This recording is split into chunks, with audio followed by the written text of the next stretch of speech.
मेरी ईसाई धर्म पुस्तक 4 अध्याय 4 अच्छा संक्रमण। मैं इस अध्याय की शुरुआत आपसे एक निश्चित चित्र को अपने मन में स्पष्ट करने के लिए कहकर करता हूं। कल्पना कीजिए कि दो किताबें एक मेज पर एक के ऊपर एक रखी हुई हैं। स्पष्ट है कि नीचे वाली किताब दूसरी को ऊपर रखे हुए है, इसका समर्थन कर रही है। यह नीचे वाली किताब के कारण है कि ऊपर वाली किताब, मान लीजिए, मेज की सतह से 2 इंच ऊपर है, बजाय इसके कि वह मेज को छू रही हो। आइए नीचे वाली किताब को ए और ऊपर वाली किताब को बी कहते हैं। ए की स्थिति बी की स्थिति का कारण बन रही है। क्या यह स्पष्ट है? अब ये हम कल्पना करते हैं। यह वास्तव में नहीं हो सकता, बेशक, लेकिन यह एक उदाहरण के लिए ठीक रहेगा। कल्पना कीजिए कि दोनों किताबें हमेशा के लिए उसी स्थिति में रही हैं।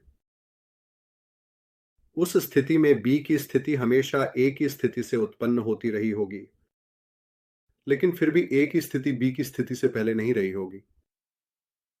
दूसरे शब्दों में, परिणाम कारण के बाद ही आते। बिल्कुल, परिणाम आमतौर पर ऐसा करते हैं कि पहले खीरा खाते हैं और बाद में अपच होता है। लेकिन यह सभी कारणों और परिणामों के साथ ऐसा नहीं है।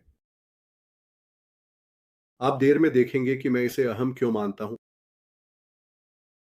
मैंने कुछ पन्ने पहले कहा था कि भगवान एक ऐसा प्राणी है जिसमें 3 व्यक्ति होते हैं, जबकि वह एक ही प्राणी बना रहता है। जैसे एक घन में 6 चेहरे होते हैं, जबकि वह एक ही शरीर होता है। लेकिन जैसे ही मैं यह समझाने की कोशिश करता हूं कि ये व्यक्ति कैसे जुड़े हुए हैं, मुझे शब्दों का उपयोग करना पड़ता है जिससे ऐसा लगता है जैसे उनमें से एक पहले था। पहले व्यक्ति को पिता कहा जाता है, दूसरे को पुत्र। हम कहते हैं कि पहला दूसरा को उत्पन्न करता है। हम इसे उत्पन्न करना कहते हैं, बनाना नहीं, क्योंकि जो वह उत्पन्न करता है वह उसके समान ही होता है। इस तरह पिता शब्द ही एकमात्र शब्द है जिसका उपयोग करना चाहिए। लेकिन दुर्भाग्यवश यह सुझाव देता है कि वह पहले था, जैसे एक मानव पिता अपने पुत्र से पहले होता है। लेकिन ऐसा नहीं है। इसमें कोई पहले और बाद की बात नहीं है। और यही कारण है कि मैंने कुछ समय यह स्पष्ट करने में बिताया है कि एक चीज कैसे दूसरी चीज का स्रोत, कारण या उत्पत्ति हो सकती है बिना इसके पहले वहां मौजूद हुए। पुत्र का अस्तित्व इसलिए है क्योंकि पिता का अस्तित्व है, लेकिन ऐसा कभी नहीं हुआ कि पिता ने पुत्र को उत्पन्न करने से पहले कोई समय था। शायद इसे सोचने का सबसे अच्छा तरीका यह है। मैंने आपसे अभी उन दो किताबों की कल्पना करने के लिए कहा, और शायद आप में से अधिकांश ने ऐसा किया। यानी आपने एक कल्पना का कार्य किया और उसके परिणाम स्वरूप आपके पास एक मानसिक चित्र था। बिल्कुल स्पष्ट है, आपकी कल्पना करने की क्रिया कारण थी और मानसिक चित्र परिणाम। लेकिन इसका मतलब यह नहीं है कि आपने पहले कल्पना की और फिर चित्र मिला। जैसे ही आपने यह किया, चित्र वहां था। आपकी इच्छा हमेशा आपके सामने चित्र को बनाए रख रही थी। फिर भी वह इच्छा का कार्य और चित्र एक ही क्षण में शुरू हुआ और एक ही क्षण में समाप्त हुआ। अगर कोई ऐसा प्राणी होता जो हमेशा से अस्तित्व में था और हमेशा एक ही चीज की कल्पना कर रहा था, तो उसकी क्रिया हमेशा एक मानसिक चित्र उत्पन्न कर रही होती। लेकिन चित्र उसी तरह शाश्वत होगा जैसे क्रिया। इसी तरह हमें हमेशा सूर्य के बारे में सोचना चाहिए जैसे कि वह पिता से निकलता है। जैसे एक दीपक से प्रकाश या आग से गर्मी या एक मन से विचार। वह पिता की आत्म व्यक्ति है जो पिता कहना चाहता है। और कभी ऐसा समय नहीं था जब उसने इसे नहीं कहा। लेकिन आपने देखा है कि क्या हो रहा है। ये सभी प्रकाश या गर्मी की तस्वीरें, ऐसा लग रहा है जैसे पिता और पुत्र दो चीजें हैं, न कि दो व्यक्ति। तो आखिरकार नए नियम में पिता और पुत्र का चित्रण किसी भी चीज की तुलना में कहीं अधिक सटीक है जिसे हम इसके लिए प्रतिस्थापित करने की कोशिश करते हैं। यही हमेशा होता है जब आप बाइबल के शब्दों से दूर जाते हैं। कुछ विशेष बिंदु को स्पष्ट करने के लिए उनसे एक पल के लिए दूर जाना बिल्कुल सही है, लेकिन आपको हमेशा वापस लौटना चाहिए। स्वाभाविक रूप से भगवान खुद को वर्णित करने में हमसे कहीं बेहतर जानते हैं। वह जानता है कि पिता और पुत्र का संबंध पहले और दूसरे व्यक्तियों के बीच के संबंध के समान है, न कि किसी और चीज के। जानने के लिए सबसे महत्वपूर्ण बात यह है कि यह प्रेम का संबंध है। पिता अपने पुत्र में आनंदित होता है और पुत्र अपने पिता की ओर देखता है। आगे बढ़ने से पहले इस बात के व्यावहारिक महत्व पर ध्यान दें। हर तरह के लोग ईसाई कथन को दोहराने के लिए उत्सुक होते हैं कि ईश्वर प्रेम है, लेकिन वे ऐसा लगता है कि वे इसे नहीं समझते। यह कि ईश्वर प्रेम है कि शब्दों का कोई वास्तविक अर्थ नहीं है जब तक कि ईश्वर में कम से कम दो व्यक्ति न हो। प्रेम वह चीज है जो एक व्यक्ति दूसरे व्यक्ति के लिए रखता है।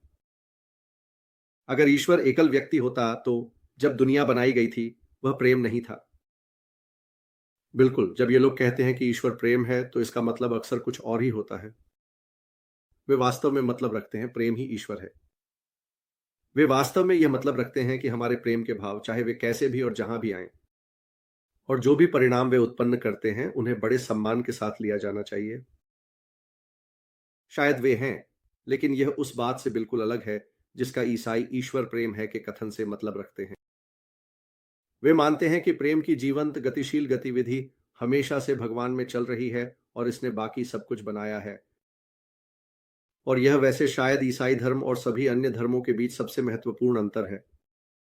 यह कि ईसाई धर्म में भगवान एक स्थिर चीज नहीं है, न ही एक व्यक्ति, बल्कि एक गतिशील धड़कती हुई गतिविधि, एक जीवन है, लगभग एक तरह का नाटक, लगभग। अगर आप मुझे बेअदबी नहीं समझेंगे तो एक तरह का नृत्य। पिता और पुत्र के बीच का संघ इतना जीवंत ठोस है कि यह संघ स्वयं भी एक व्यक्ति है। मुझे पता है कि यह लगभग असंभव लगता है, लेकिन इसे इस तरह देखें। आप जानते हैं कि मानव बीइंग्स के बीच जब वे एक परिवार, क्लब या ट्रेड यूनियन में एकत्र होते हैं तो लोग उस परिवार, क्लब या ट्रेड यूनियन की आत्मा के बारे में बात करते हैं। वे इसकी आत्मा के बारे में बात करते हैं क्योंकि जब व्यक्तिगत सदस्य एक साथ होते हैं तो वे वास्तव में बातचीत और व्यवहार के विशेष तरीके विकसित करते हैं जो कि अगर वे अलग होते तो नहीं होते। यह ऐसा है जैसे एक प्रकार की सामुदायिक व्यक्तित्व अस्तित्व में आई। बिल्कुल, यह एक असली व्यक्ति नहीं है। यह केवल एक व्यक्ति की तरह है, लेकिन यह भगवान और हमारे बीच के अंतर में से एक है। पिता और पुत्र के संयुक्त जीवन से जो उगता है वह एक असली व्यक्ति है। वास्तव में वह उन तीन व्यक्तियों में से तीसरा है जो ईश्वर है। इस तीसरे व्यक्ति को तकनीकी भाषा में पवित्र आत्मा या ईश्वर की आत्मा कहा जाता है। यदि आप इसे या उसे अपने मन में अन्य दो की तुलना में अधिक स्पष्ट या धुंधला पाते हैं तो चिंता या आश्चर्य न करें। मुझे लगता है कि इसका एक कारण है कि ऐसा होना चाहिए। ईसाई जीवन में आप आमतौर पर उसे नहीं देख रहे होते। वह हमेशा के माध्यम से कार्य कर रहा है।